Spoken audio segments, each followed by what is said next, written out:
So today I will be teaching you the technique to find out the valency within a minute. So before finding the valency, you should know the electronic configuration of the element. So while writing the electronic configuration of sodium, what you will write?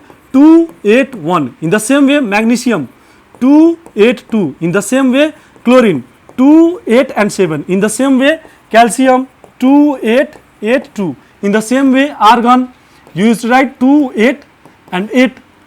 So what is the technique here?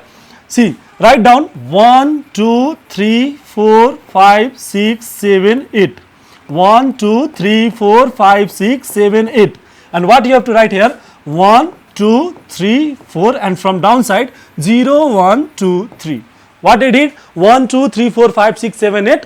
1, 2, 3, 4 from downside 0, 1, 2, 3. Now see, in the last 1 is there, in the last 1 is there, so valency is 1. In the last 2 is there, in 2, valency is 2. In the last 7 is there, so valency is 1. In the last 2 is there, so valency is 2. In the last 8 is there, so valency is 0. So in this way technique, you can use this technique to find out the valency within a minute. Thank you.